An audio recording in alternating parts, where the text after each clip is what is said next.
Well, good morning, everyone, and it's another Sunday, which means another Buffy episode, and we have made it.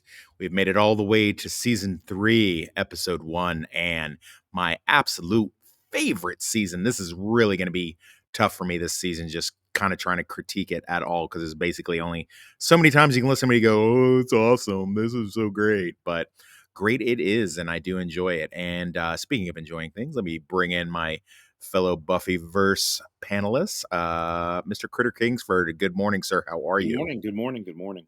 Fantastic. That's not an echo. I'm just saying good morning. No, I know. Toonie boy, it's afternoon for Hello. you over there in the UK. How are you, sir?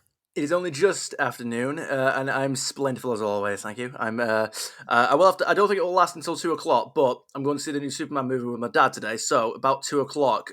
If we're still going, I may have to dip out. Apologies in Nah, advance. I don't think we'll be running that long. I think it's be about an hour, hour Good, and no worries. a little bit. So, and last but certainly not least, Northern English Bastard. How is your communications, Mr. Bastard?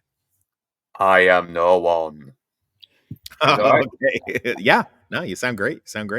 Yeah. So, I mean, I know we're a little bit of a time schedule, which is why we came on earlier today, and I'm glad we did. Among other things, Toonie Boy's got to get going and doing some stuff, and I want to get out of this auditorium before they have to clean it this morning. But again, season 3, holy crap, man. I just love it so. Season 3 is, I mean, people can make whatever argument they want, and I would not necessarily disagree with them, but season 3 is totally my favorite. There's no clunkers, at least not in my opinion. I mean, there again, that's very subjective, but I think a pretty good consensus is that this is the best season. Fall of 98.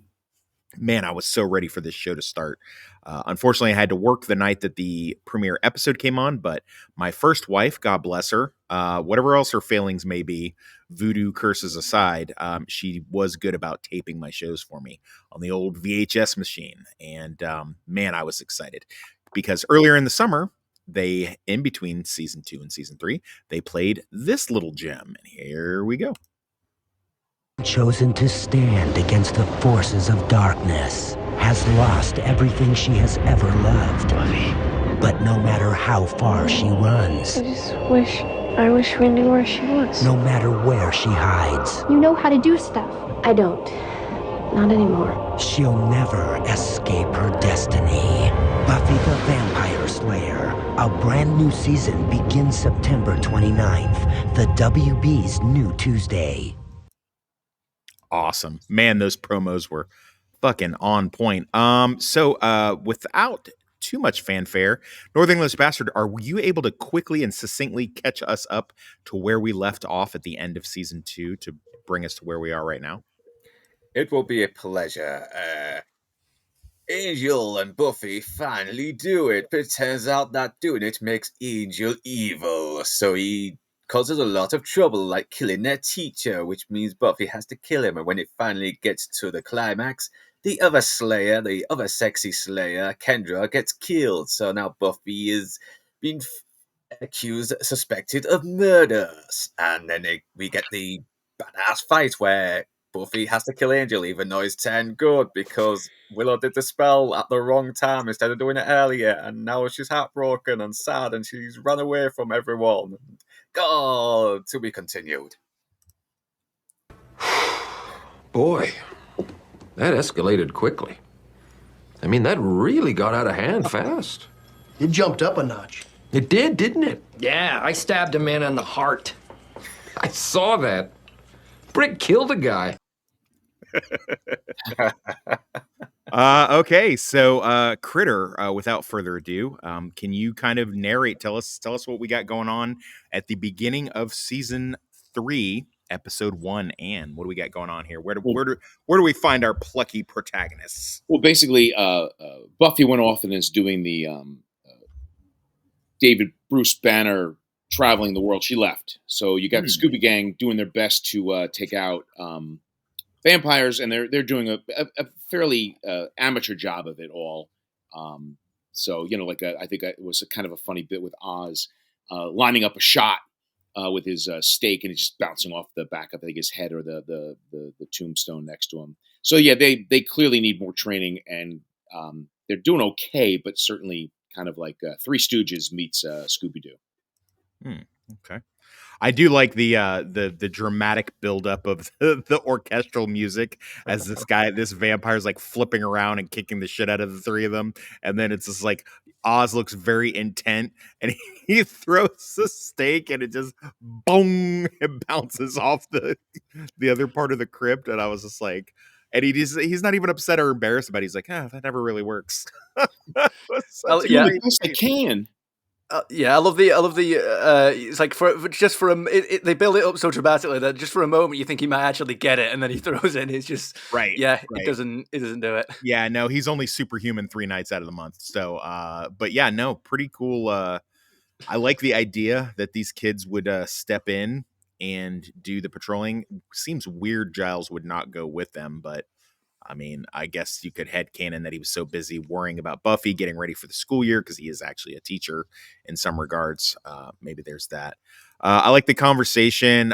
This set piece really gives you an idea of what you're going to see for the rest of the season, how it has a lot of quirky humor. The Whedon-esque Avengers dialogue really shows through in here. What was the deal with the gymnastics? What was that about?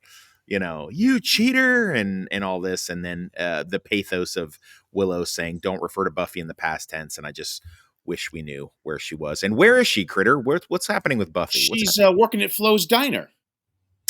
Yeah, she is. Oh, I'm sorry. She's having dreams.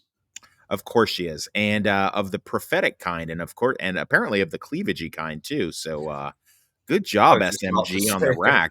I can't tell if this is Buffy's dream or yours. I mean, it's, dude, listen. It's definitely one of mine, though. And you know what? It's okay, even though it's a 16-year-old character. It's played by a 30-year-old, so you can be excited about her. Well, Buffy, Sarah Michelle Gellar and I are the same age, so and it would have been 17, although she was really 20, and so was I.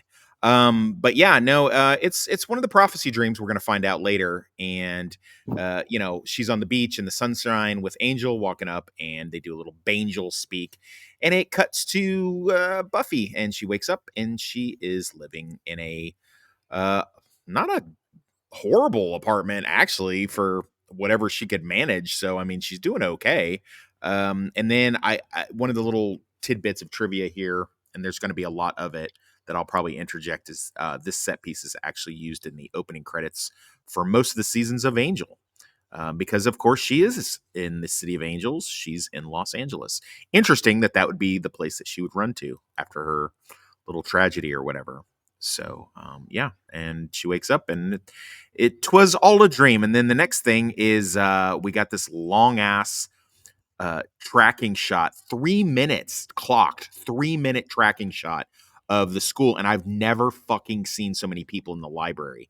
This always kills me every time I rewatch this. I'm like, dude, never before or since were so many people in the library. I was thinking that, oh my God, the library's doing really well. It's like, what?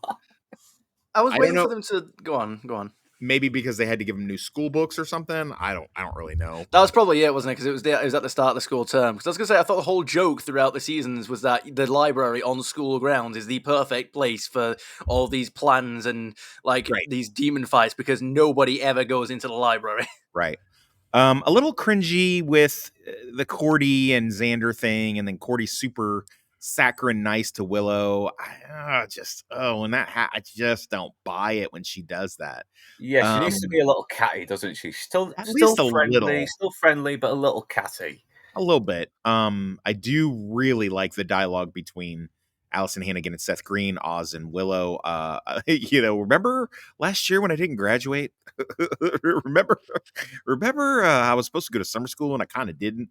I like it. The Xander Cordelia shit I could kind of do without. I do like the little reference to what would he get here? Just monsters. Wait, he does like monsters.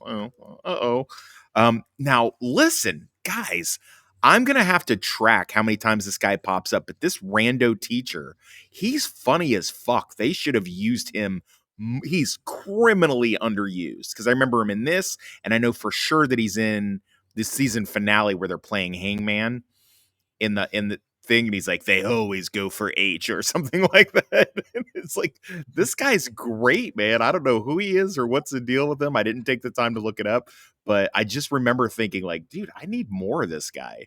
That was a common theme when I used to do the Highlander TV show. We'd see like a rando character, ancillary character that would just pop in and they'd be great and have great little dialogue. And just like, you never see him again.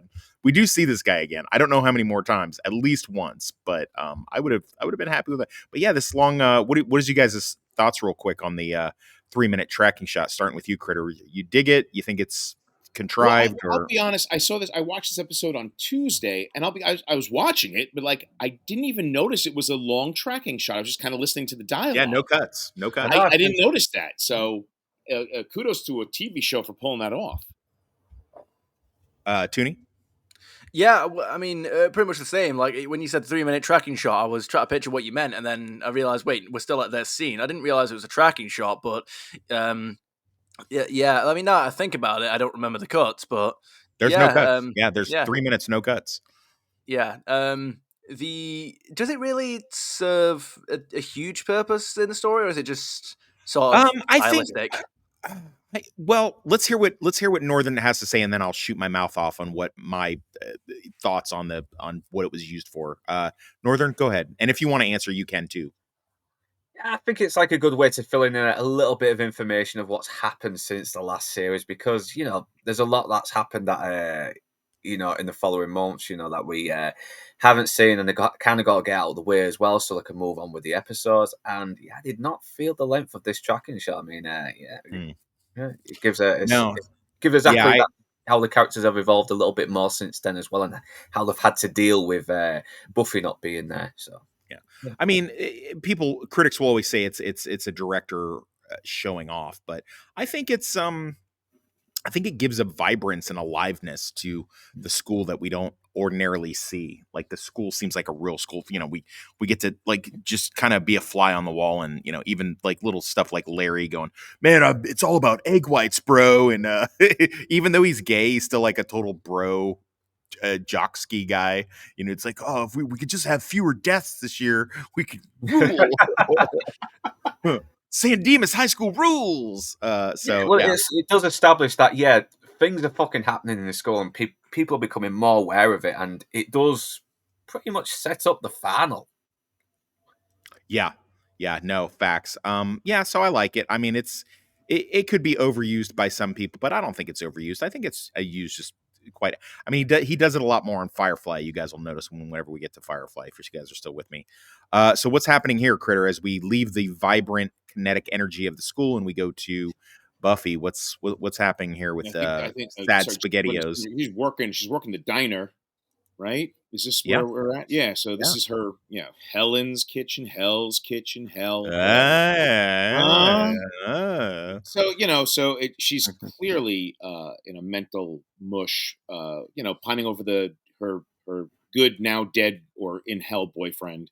I'm no one. This weird random. I like the two little Easter eggs that you see on a rewatch that you don't catch on the first one. Is that Ken is trying to recruit, and then another rando, weirdo in the alley is, I am no one. Which, I mean, a couple different things. One, L.A. would have that. I mean, this is not like weird. Like, there'd be and I like that this episode doesn't really shy away. Even in 1998, it was still pretty bad. I mean, probably not as bad as it is now, certainly. But I mean, even in 98, L.A., bum life was pretty rampant. So I like that they don't shy away from that. They kind of do on the Angel TV series, if I'm being honest.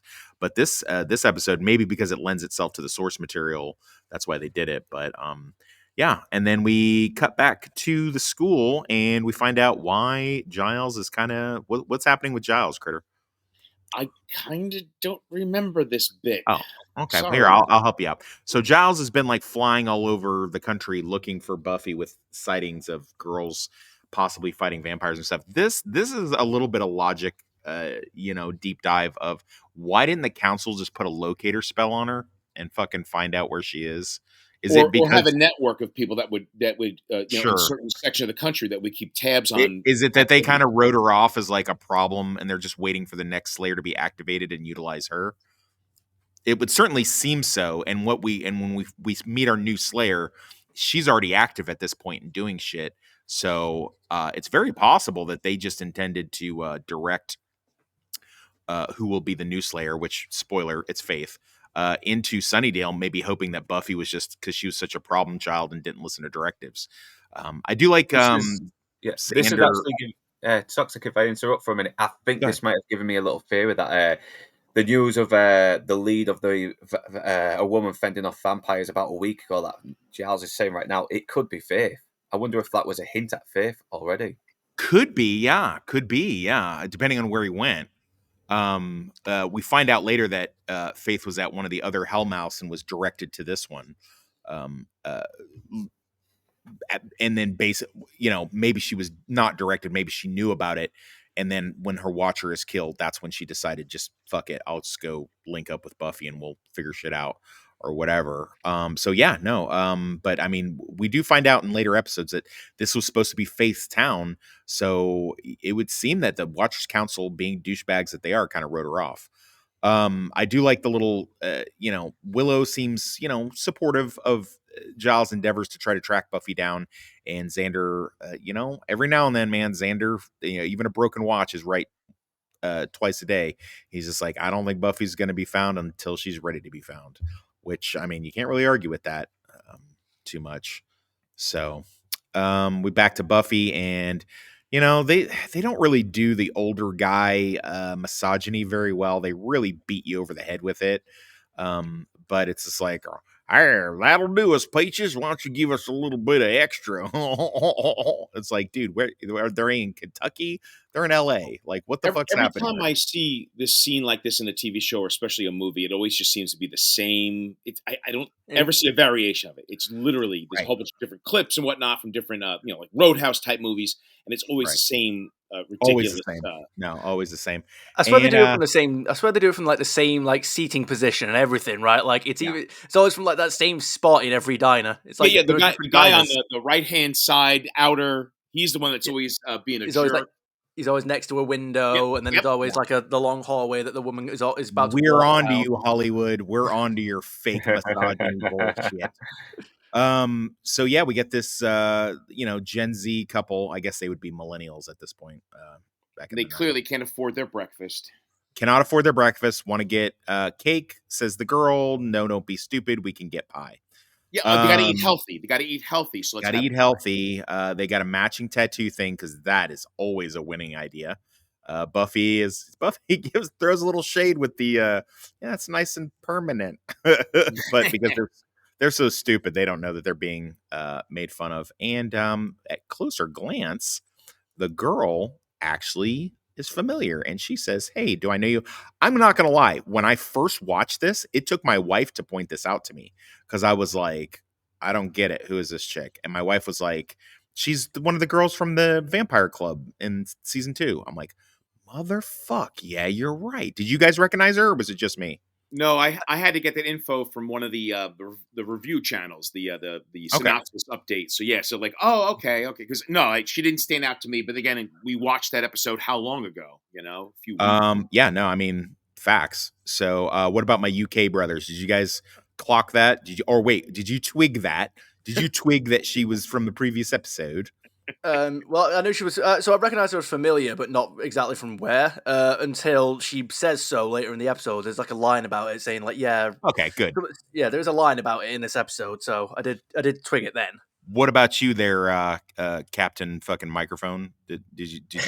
Well, because I only saw Passions. Because Passion was the first episode I saw, I had missed that episode where we were first introduced to Not Yet Anne, so it didn't really. So as soon as I saw her in this episode, I had no clue about her still. This was my first introduction to For people reading ahead, when we get over to Angel, really interesting, we are going to see her again a couple more times. Oh yeah, it really warmed my heart when I saw her again, and it looked like good continuity arc with that. So yeah, we're gonna see her at least 2 or 3 more times, and one of them in the fucking very last Whedonverse episode of his shows. So that's pretty cool.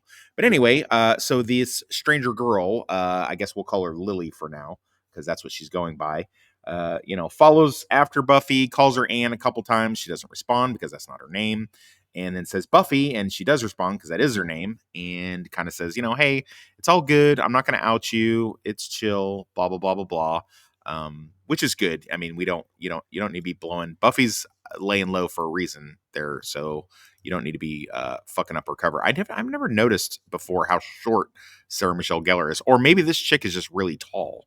I don't know. Or they were doing a forced perspective to make her look big. You are nothing but a whore.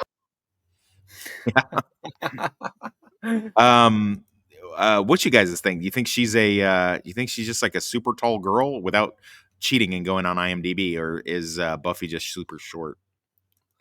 Well, I think Gellar is on the short side. I think she might have some platform shoes on. I can't really make out properly. So it might have enhanced the height a little bit there. Who knows? I don't know. I don't remember thinking much of her in the 90s, but I mean, today she could get it because she definitely looks like she has daddy issues and does butt stuff. Yeah. But I was about to say that earlier, but yeah. So this random bum walks in him saying the key phrase, I am no one. And he looks like he's trying to death by fucking Chevy Suburban here. And just, of course, Buffy fucking jumps in the middle because no matter what, she's still a hero and she's going to do hero shit. And she winds up taking it, pulling a Marty McFly and getting fucking plastered all over the ground. And the guy gets out and yells, one of these damn kids just ran out in front of my car. No, he doesn't say that. But strangely, a bunch of good Samaritans in the next scene like swarm Buffy. And of course, she doesn't want that because she doesn't want to get found where she's at or whatever. But I thought that was interesting that they had like all these fucking good Samaritans like come out of the woodwork. And then she bumps into another good Samaritan, Mr. Ken. Now, this actor, he is what is referred to as a Whedon hat trick. And there's more than a few of them. He shows up not only in this, but he shows up again in Angel, and he shows up in Firefly. So that's 1, 2, 3 Whedon shows, and he is in the hat trick. There is 2 other actors that you will find out also do that within the Buffyverse, and that's pretty cool.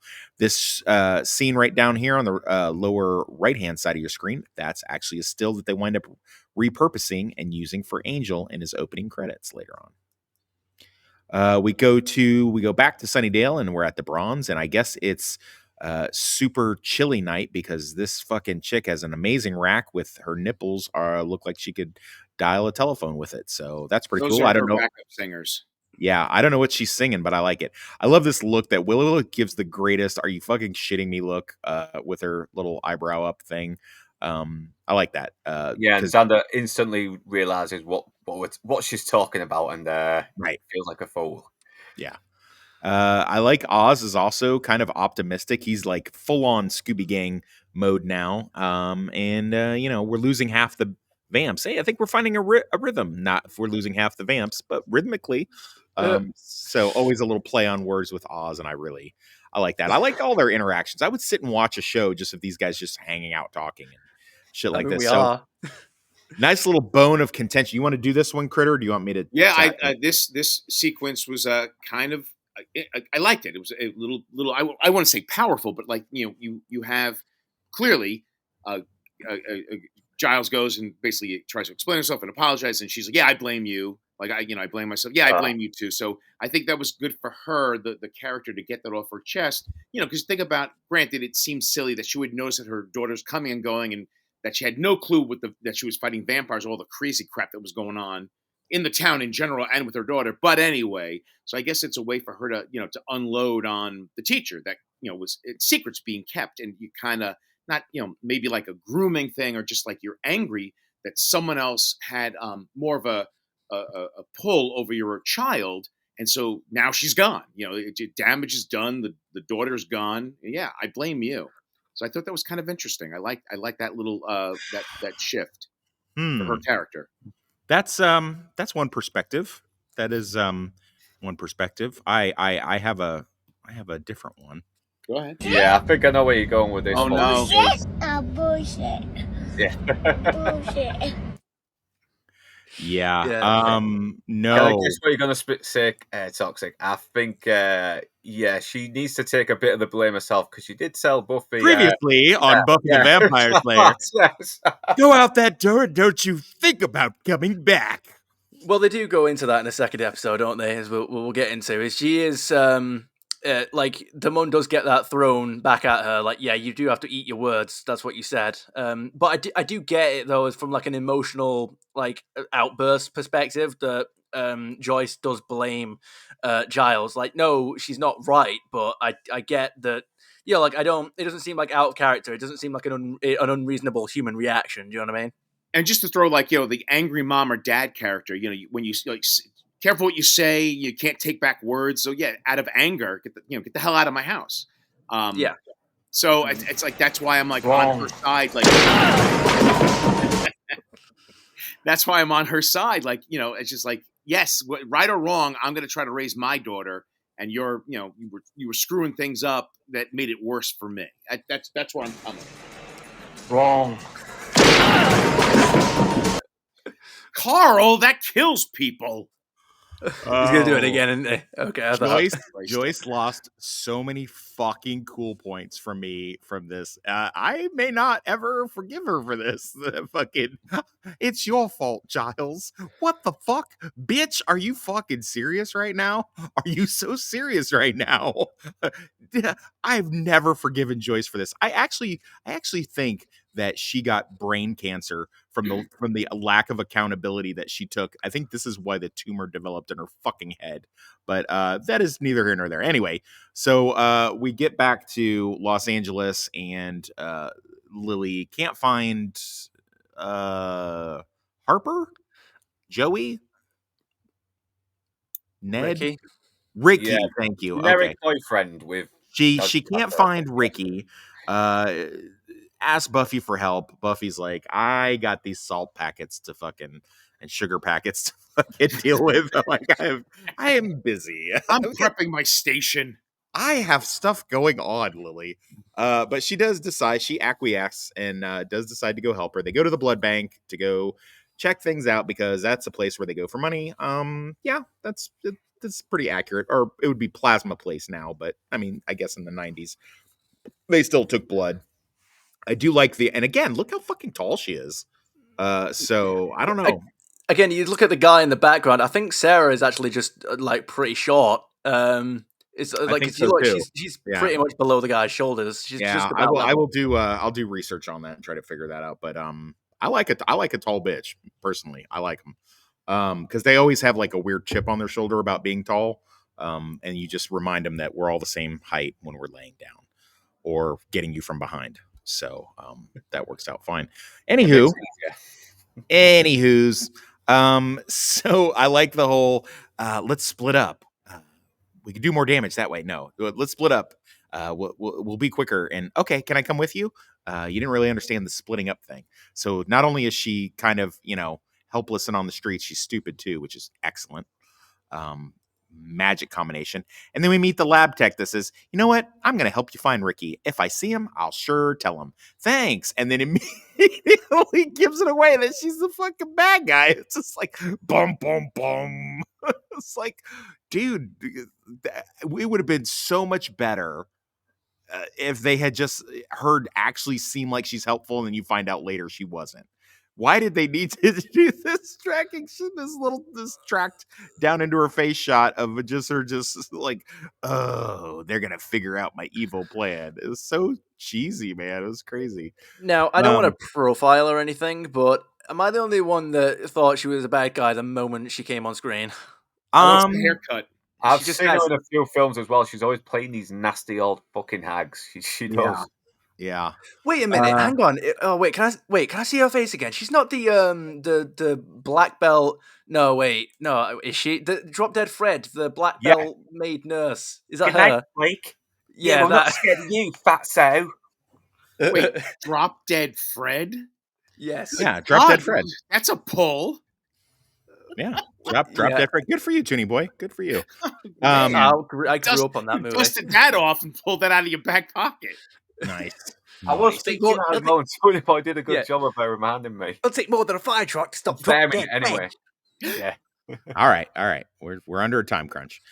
So Buffy does some investigation. She does in fact find Ricky through the tattoo. Ricky has somehow aged like 70 years, which is strange. But Buffy comes back, talks to Lily, and just says, I don't know what's going on, but something is strange is afoot. And fucking dude, Lily goes straight into like, is this your fault? It's like, dude, what? Are you fucking kidding me right now? To be so serious. She runs into Ken, and Ken tells her some porky pie lies and just says, nope, your friend's fine. Come on back to our Epstein Island cult, and I'll bring you to him. No problem. I love this scene. This is one of my favorite scenes in the series, much less the show. I suck at undercover. Kicks the door Buffy just is like a bull in a china shop because if you have superpowers, you don't need to do detect. Like if I had superpowers, my job would be 20 times easier. But just Buffy's what are you doing? I'm looking through your files and snooping around. I'm gonna call the police. Rips the phone out of the fucking wall. Like that was my favorite moment. Just like such a small movement. It's like she barely even looks up. Yeah. It just pulls off the wall. Yeah. I mean, it's funny as well, and it doesn't bog the plot down, and it keeps the pace moving. Yes, I think exactly. that's why as well, because I thought, okay, we're gonna have to do all this other bullshit with her being undercover, so let's just have her kick the fucking door down and just go in there straight away. Right. And again, it's more of a it gives you a good idea of what you're seeing with season 3. So we're back to the Scooby Gang in Sunnydale. They're in the cemetery and they're doing their thing. They're vampire hunting. They've recruited Cordelia not to be a help with the staking, but to so a couple strange things. Number one, now I don't know, maybe he just pulled this out of his ass, but she says, why can't Willow be bait? First of all, why does the woman have to be bait? I mean, really, like seriously, like a vampire isn't really going to discriminate that much. But okay, let's set that aside for a second. Why can't Willow be bait? He's seen her before. What the fuck does that got to do with anything? The vampire's not going to go, ooh, I'm not coming after you because I've seen you before, or like that's. I think the implication is that if he recognizes her, then he's going to connect her with the rest of the group and know that it's a trap. I think is what they're going for there. Yeah, I don't know that the feral brand new vampire is really going to be thinking that far ahead, but whatevs. They went to band camp together. Yeah. Oh, maybe that's what he meant. Oh shit, maybe that's what he meant. They decide, hey, is everybody packing? And they all got crosses and stakes. Now you know what I'm going to say about this, right? Continuity expert. Go. This is something they should have done from day one. Yes. Why are they not always fucking doing this? And they should have more than one. I mean, I know at least they have one, but like in a belt, should be like 3 or 4. The way Oz throws them across a graveyard. Right. Or a crossbow or a super soaker filled with holy water. Take a lesson from the Lost Boys. They knew what they were doing. Take a lesson from the video game. Little nice back and forth between Cordy and Xander. He's being a little rough with her, but she kind of likes it. That's kind of, he's being kind of a dick to her. And like most hot chicks, she likes him being a dick. Back to Buffy, and she just says the iconic line, I suck at undercover, after she tries to bullshit these 2 goons at the door and just comes fucking breaking in there. Meanwhile, fucking Ken Epstein over here is telling Lily, hey, you're gonna have to wash your sins clean in this pool of fucking muck that looks like the evil villain from Stephen King's The Fucking Raft creep show episode. It's kind of dirty, dude. Kind of dirty, yeah. And the Exxon Valdez was kind of a mess as well. What the fuck, dude? What is going on? It looks like black glue. You don't put your fucking hand in it, do you? Dude, this looks like a villain from an early Star Trek Next Generation episode. Like, what are you thinking with this? Like, holy shit, bro. This seems like the villain's brought to you by Starbucks. You guys talked over each other. Oh, I'm sorry. I said this evil portal was brought to you by Starbucks coffee. Yeah, exactly. It kind of looks like the villain's bath in June. Yeah, it'll send you to another hell dimension, but it'll help you poop. So Buffy breaks in a little too late. Lily goes under. So does she and Ken in a rough and tumble, accidentally ripping up his face mask. And it turns out that, of course, I like that line, that how hard it is to glue this thing to my face. Yeah, of course it's a demon. And apparently, when you go to hell, you do 12 hours a day in a fucking welding shop making weapons for demons or some shit. But pretty cool set piece. I'm not going to lie. Pretty cool factory set piece. Welcome to hell. I hope you like it because you're never leaving. We're back to the graveyard, and our gymnastic vampire is making short work of her heroes and winds up getting a good hold of Xander. Cordy jumps on his back, and then they perform a kind of MMF, male, female, fucking sex move, and go ahead and stake him and then start making out with each other. Now, why that stake didn't go through him and go right into Cordelia, I don't really understand the physics of that exactly. Yeah, did the stick just disappear in his hand the moment Cordelia fell on him? I mean, the I don't power know. of love. Yeah. Any logical standpoint, Toonie Boy? Anything you can logically say why? I'd have to watch the scene again just to double check, but does he not like move his hand ever so slightly or something like that? That's the most I can come up with. I didn't see it, and the way it happened so fast, I don't know. But anyway, so then we get some exposition from our villain, because of course we do, where, he just says, hey, welcome to our version of, well, he says it's hell. He doesn't even say it's like a hell version. He just says, welcome to hell. And, the reason why the people are old and used up when you see them out there is because you can spend however long down here. And when you go back up, you've only been gone like a few hours, maybe a day. And down here, you just spent 70 years. And, it's just like, oh, fuck. Well, that's not good. And we're going to use you up and then toss you away. And because, of course, he has to give her the entire thing there. I mean, I feel like we could have just figured that out on our own, but it's nothing ever is undervalued by a villain monologuing. Hey, dog, you got me monologuing. I can't believe it. Not that she takes advantage of that situation at all, but, whatever. So, and Buffy has already been cracked in the head, too, by the way. Gets thrown down in the group of new recruits. Oh, good. I had a blank slide. That's always helpful. Anyway, but fear not. I have something even better. We come to the pinnacle point of the episode. Everything that we've been waiting for so far. The recruits are all primed up and put together, and the biggest of the guards comes around with his bat mate that has like seemingly blades on it or some fucking shit, and they decide to start asking the magic question of who are you? And that's where we start getting, well, the first kid actually gives his name like a fucking dumbass, and he gets his head clobbered in. I think I remember reading like a backstage script of this is when it first came out or something like that. And it's like they crack the kid's head open. It's like, dude, Buffy, were you really waiting to see which kid was going to answer this question right and not get fucking clobbered? But I mean, okay, whatever. Who are you? Aaron?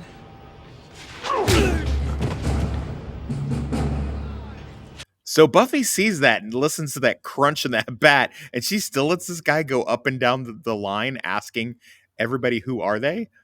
Okay. Fine. Anything for a one-liner. Look, one-liners give you like plus 100% damage. Who are you? No one. See, I knew she wasn't that stupid.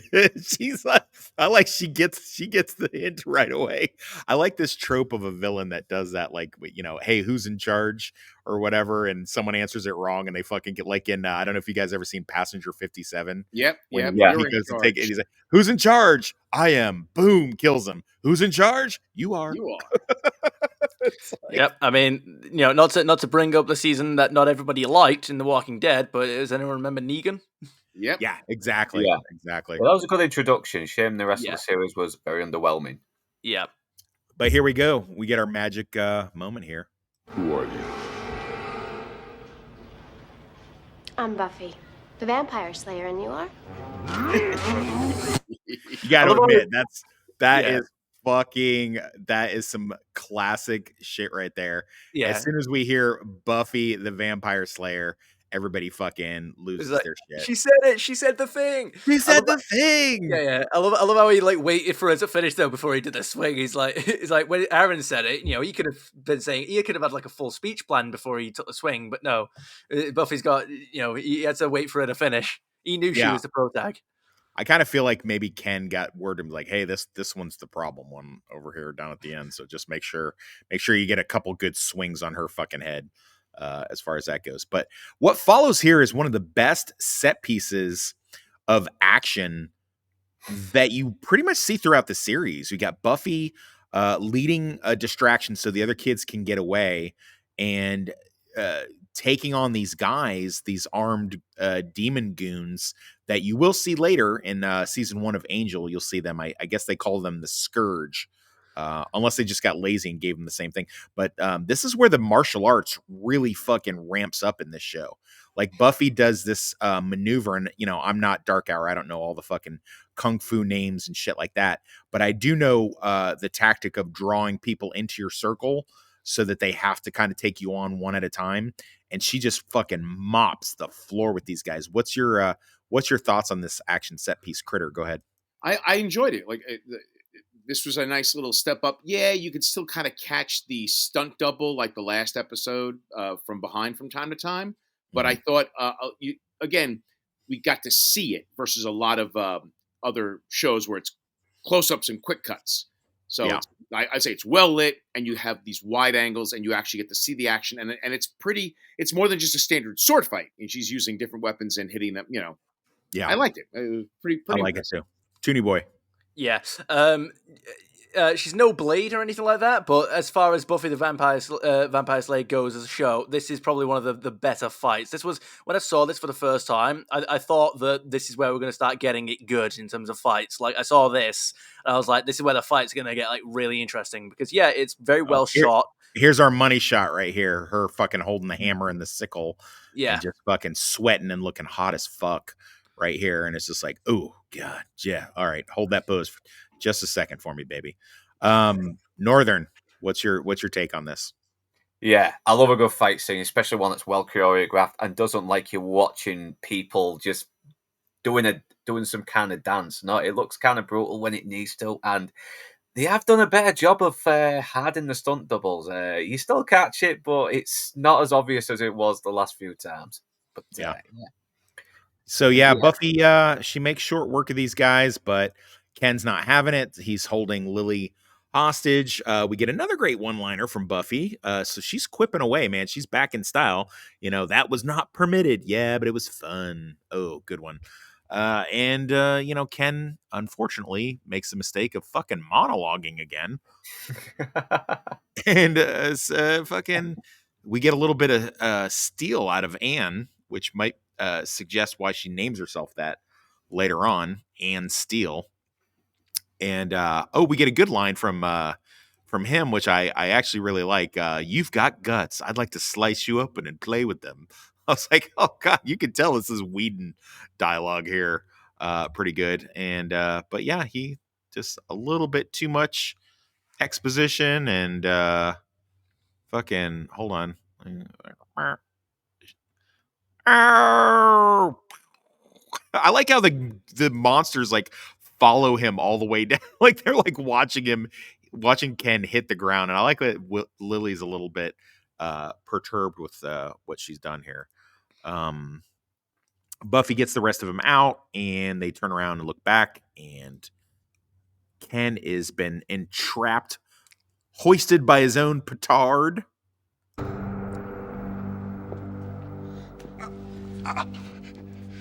You ruined. You.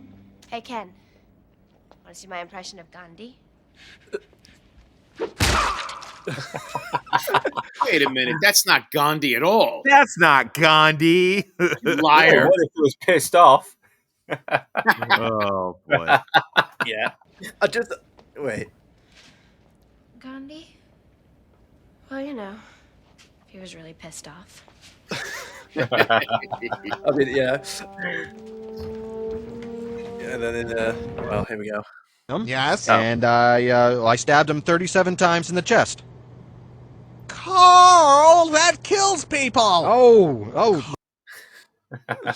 Yeah, I don't know what he was thinking when he tried to tackle Buffy out of the gate. It's like he did that and then he got impaled by the gate as it closed. I was like, what did you think was going to happen?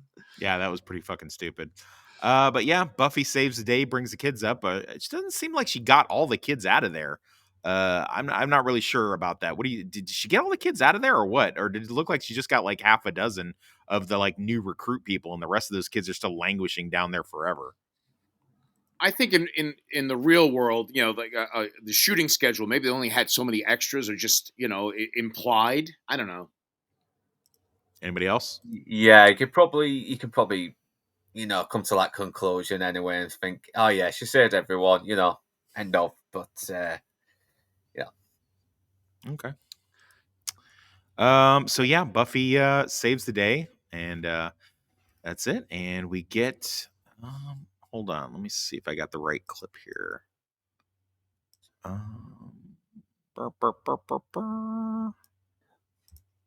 think this is right. Let me give you the tour. This concludes our tour. Buffy basically is giving up the apartment that she had been renting while she was laying low and decided to give it to Lily. And Lily's going to use that and also use Buffy's name and go to Buffy's job. I feel like that's a little creepy, but I mean, no more than usual. Like I said, we will see her again later, much later, actually, probably like in the, I guess, just like 2 years and change. She'll pop back up on Angel, being a social worker of some kind, trying to help kids that are out on the street, which makes sense. And that's pretty much what she does for the remainder of her time in the Buffyverse. We get a knock on the door. Joyce is waiting. Who could it be? What if it was just a fucking salesman? And she's does she do this every single time that someone knocks on the door? We got NFTs here. Sign up. Don't miss out. Do you have someone that takes care of your lawn? Yeah. I'm waiting for my daughter to come home after I kicked her out of the house. Actually, after that British guy caused it because it was a British guy's fault. And I don't know what accountability is, but whatever. So yeah, sad Buffy return. So, or happy, depending on how you look at it. Okay, so let's go to our ratings schedule. We blew through that one pretty fast. I will just tell you right away, I love this episode. It's definitely getting a steak-tastic for me. This is one of the best season openers.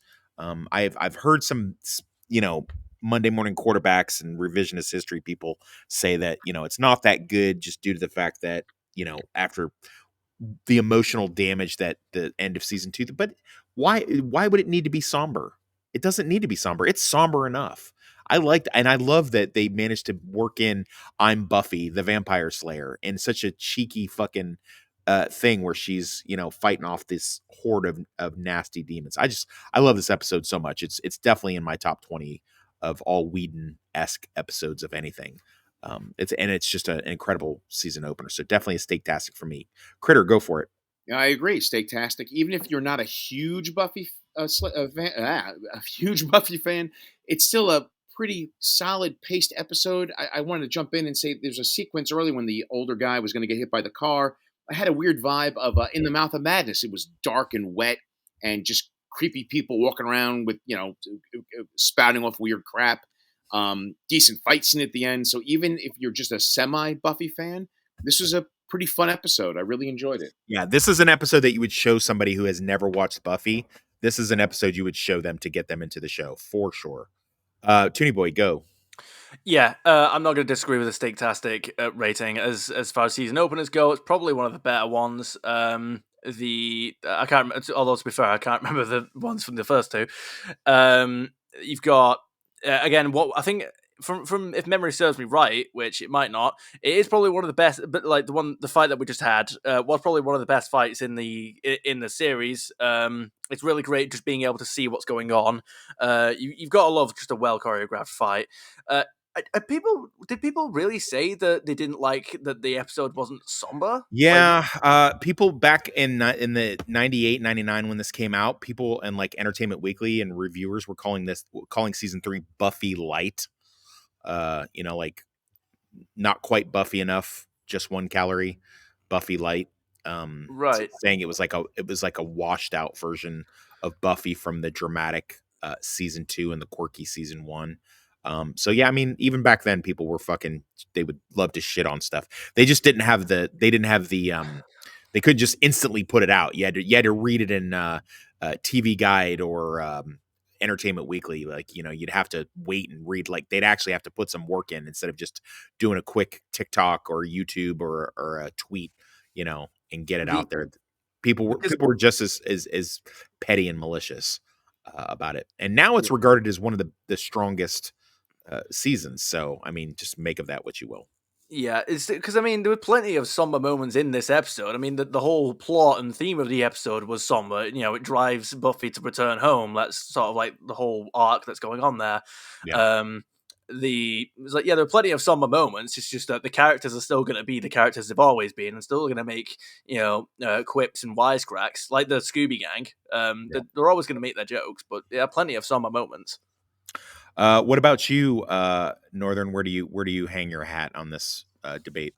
I think it was a really good start as well, especially after seeing the last, just how the experience of the last episode had pretty much destroyed her spirit, but it's she managed to find her way back again, and that's what I liked about it, because this is something that's affected her personally, but now she's realizing, she's helped these people by returning to what she's done before. And, it's not all about her. And I think maybe she was starting to realize that as well, and realizing, yeah, okay, I had an experience in this job that really fucked me up, but at the same time, I'm helping people. And this is not just about me. It's my responsibility to help, to not be selfish. Yeah. So steak-tastic, I'm assuming? Fantastic, yeah, definitely. Okay, fantastic. So our next one is Dead Man's Party, and please, without further ado, go for it, Northern. Dead Man's Party. Buffy comes back home, but at the same time, she's kind of a little bit, still a little bit isolated from her friends. She's very skeptical about coming to see them straight away because of how they will react, and will it be mad? Will it be happy to see her? She's scared. She's trying to get back to school, but Principal Snader is being a complete asshole again. Very unreasonable, and very soon she does reunite with Xander, thinking he might be a vampire, but thankfully there is a vampire, coincidentally, and they end up reunited. And yeah, the big reunion isn't always going as smooth. It's not bad, but it could be better, and it could have been a lot worse. And after overhearing a few people at the party, she starts to think that maybe she should leave again, and that she may be a burden on her mother again, after misunderstanding something she was saying to her new neighbour, who was getting real friendly with her when Buffy was gone, and who may or may not be responsible for the dead rising up from the graves due to an ancient mask that's hanging on her mother's wall. A demon mask, a zombie mask, you might say. So, yeah. You can tell it's evil because the eyes are lit up red. Yeah. Now, I do realize that I did say, I gave an addendum that I thought possibly this, there is no clunkers in this. If I would say there's any clunkers, I would probably say it might be this one. Oh, by the way, almost forgot. Fuck, my bad. She couldn't run from her destiny. Welcome home, Buffy. Now she's putting her life back together. I just want to get back to my normal routine. School, slaying, kid stuff. A lot has changed while she was away. Is everything okay? You seem to be avoiding me. You can't just bury stuff, Buffy. It'll come right back up to get you. Of course, some things never change. An all-new Buffy the Vampire Slayer.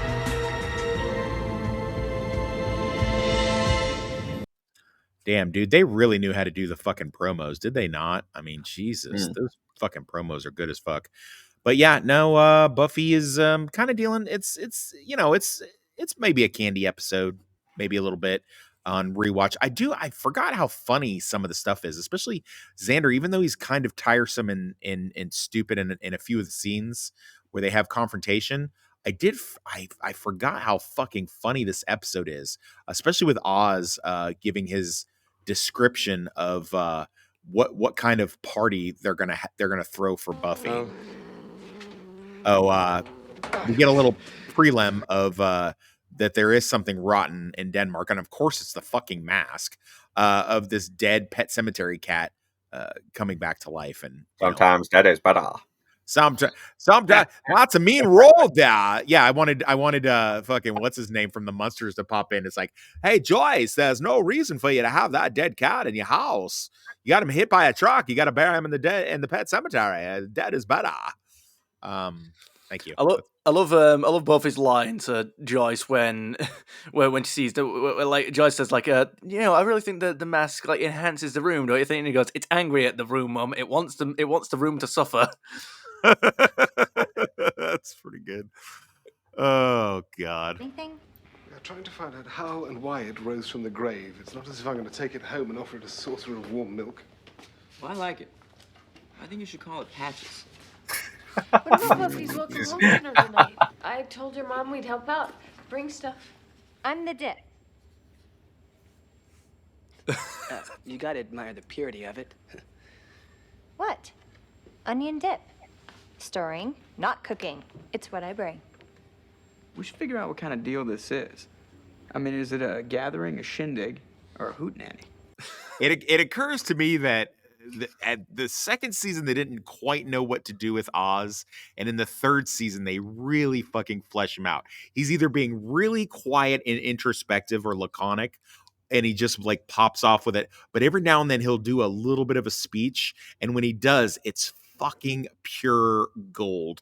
The writers' room were like breaking their arms, patting each other on the back with an Oz speech, because everything that comes out of this dude's mouth is 100% solid gold, including the hootenanny speech here. What's the difference? Well, gathering is brie, mellow song stylings. Shindig, dip, less mellow song stylings, perhaps a large amount of malt beverage. And hootenanny, well, it's chock full of hoot, just a little bit of nanny. Well, I hate brie. I know. It smells like Giles's cat. It's not, Mike. And what were we talking about? Again, you could just have a scene of these guys just fucking riffing on each other, and it would be fucking hilarious, man. I would just love that. But anyway, so they're gonna throw a party for Buffy, and Buffy thinks it's like, I don't know what kind of party Buffy thinks it's gonna be, but they wind up having like a party, like a real party. With her fucking mom is there, and her mom's like doing like shots with her fucking weird Karen friend. Which is odd. And then, of course, everything comes to a head where, the mask comes to life. I forget what exactly happens that makes everything fucking come out. Oh, and then somewhere in the middle here, Buffy has a dream about Angel. It's just like completely fucking irrelevant. So I forget what actually, does anybody remember what activated the mask exactly? Was it just there was a dead person, or what was it that set that thing off? Does anybody remember? Was it the cat? Remember the cat fest coming out, and something up there anyway. Well, for whatever the reason, the thing comes alive, but in the midst of this, there's a big thing about, why did you run away, Buffy? And everyone kind of shits all over Buffy. And, she overhears Joyce saying something that she shouldn't say, which is, things were easier when Buffy wasn't around. And Willow catches her, and where are you going? And they have a heart-to-heart. Mom walks in, because of course she does, and sees Buffy packing again. And, it's just real teenage angsty fucking bullshit. And everybody kind of fucking galloping up on Buffy in a way that I don't really care for, considering how many times Buffy has saved the world and done things for these people. And it really, it reminds me that season 7 is coming, where they do the same thing and kick Buffy out of the house, which I don't fucking care for. They have a big confrontation, and of course Xander has to be a fucking dick about it, and somebody's moving furniture in their house while they're live. I would have muted my mic instead of letting us listen to that, but that's cool, no problem. And Buffy has it out with her mom, and reminds her mom, rightly so, Mom, you kicked me out of the fucking house. But of course Mom has to do all this shit in front of all of her friends at school, which is gross and embarrassing. And speaking of gross and embarrassing, it's fucking Xander popping off again. Buffy, you didn't have to run away because fucking, yeah, we could hear it, Toonie Boy. Sorry, you're loud as fuck. I didn't think you were bad because you Angel and I'm mad at Angel because he fucked you first, and all this fucking bullshit. And all of this stuff is, rightly so, intermixed with the zombie shit happening. And then Oz comes in cool again, like, hey guys, I'm gonna jump in. I'm gonna be referee man here for a second. Makes you fucking like Oz even that much more. And I think the first person to find out that there is actually a zombie horde attacking is Giles. Finds out first because he gets attacked out on the street. Okay, gonna step in now. Being referee guy. No, let him go, Oz. Talking about it isn't helping. We might as well try some violence. I mean, that's what you came here for. You know what I mean? So yeah, they arm up, start fighting all the zombies. The zombies kill a bunch of the friends. Jonathan makes an appearance in the party, and he actually survives it.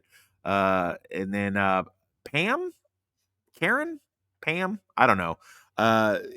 She gets killed and she picks up the face mask and turns into the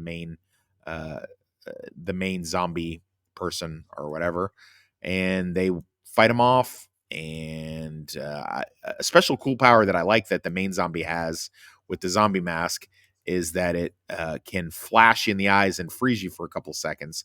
I thought that was kind of cool. That's a power I would have liked to have seen more stuff happening with that. But yeah, most of her people that showed up for a party got fucking killed by the zombies. Giles shows up. They've grabbing again, no weapons. They're improvising weapons. They're grabbing ski sticks and shit like that. Like where are the weapons? There's no weapon chest. Not a single baseball bat in this house. Fucking dude, like, are you serious right now? But anyway, Pam becomes the main zombie, and Buffy winds up getting rid of her in short order. So we have both main things going wrong in the episode get fixed. One, the we didn't talk to each other enough, and have it out and fix that kind of stuff. And the zombie thing both gets settled. Oh God, we thought you were.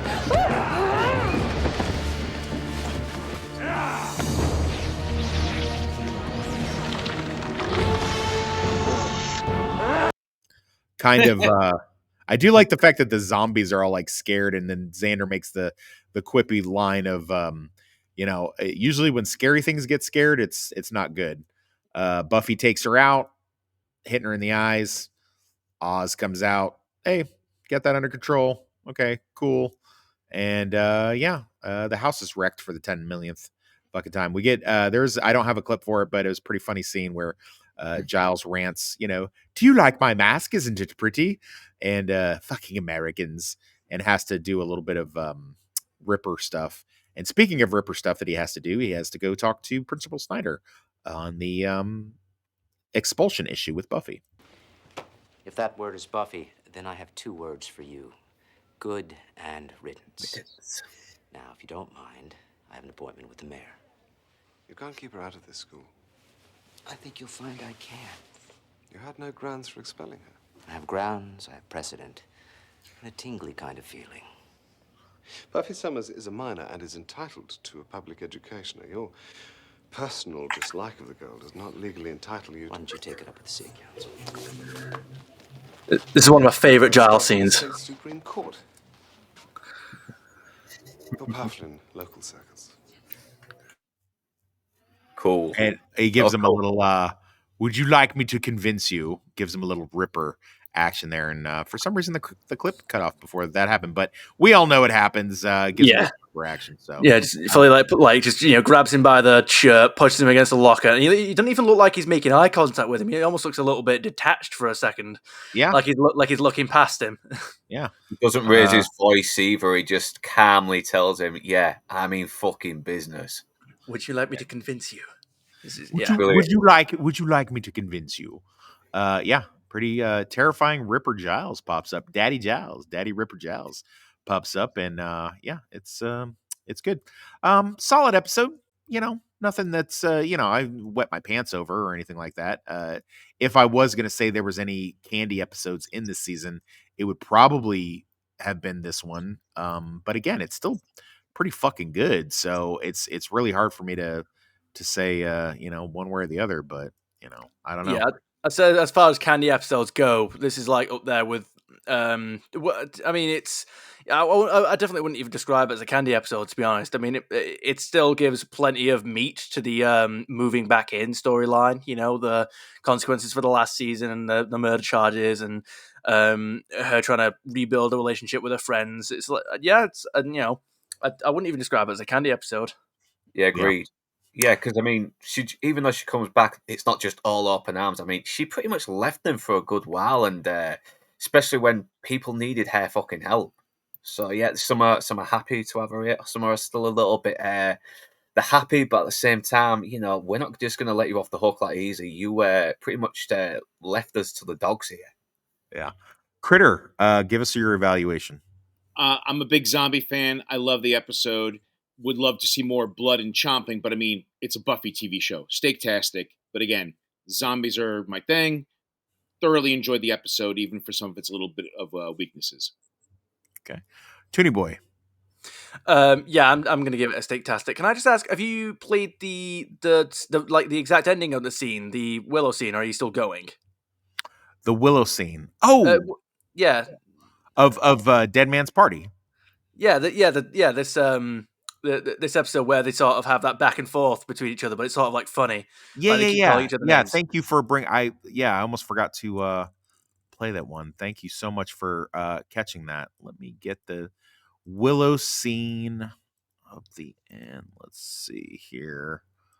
What did I do with that? Oh, here it is. One time at band camp, I stuck a flute in my pussy. Excuse me? What? You don't think I know how to get myself off? Hell, that's what half of band camp is. Sex ed. So, are we gonna screw soon? Because I'm getting kind of antsy. Yeah, no, agreed. Great scene. Yeah. So what's your rating of this one? Like I said, I'm not going to disagree with the steak-tastic rating. I know you said that you didn't quite like Xander's argument against Buffy. You didn't like how everyone was basically dogpiling in the. No, I don't like. I think me personally, I think that maybe I'm biased. I think that no matter what Buffy fucking does, right? No matter how bad her behavior, and in some seasons and in some instances, it is pretty bad. She does get up to some dumb shit. I think everybody should just basically lick her fucking asshole. Because she saved the world so many fucking times. I would always give Buffy the benefit of the doubt. I don't give a shit what she does. Screws Parker, has crazy fucking vanilla sex with Riley, and then gets mad at him when he winds up having kinky sex with Faith while Faith's in her body, and she's really unreasonable about it. Later on, goes on a self-destructive thing after she comes back to life, after she dies again, sacrificing herself for the world again. Cuts her hair short for absolutely no reason, and wallows in her fucking bullshit through pretty much all of season 6. I'm always team Buffy. I don't give a shit. Whatever Buffy does, I'm just basically I'm against anyone who's against Buffy, because I don't think they have a fucking leg to stand on. And just so you guys understand, my in real life friends, that's what you get from me. I don't care what's going on. I don't care who says you're wrong. I don't give a shit what forces align against you. No matter what happens, I am on your side. If you've done the and I do that for my regular friends, much less like super powered fucking, occult warriors that are the chosen ones. I mean, I do this for my regular friends. You call me, I am your friend. 100%. I am on your side, and I'm always team Buffy all the way.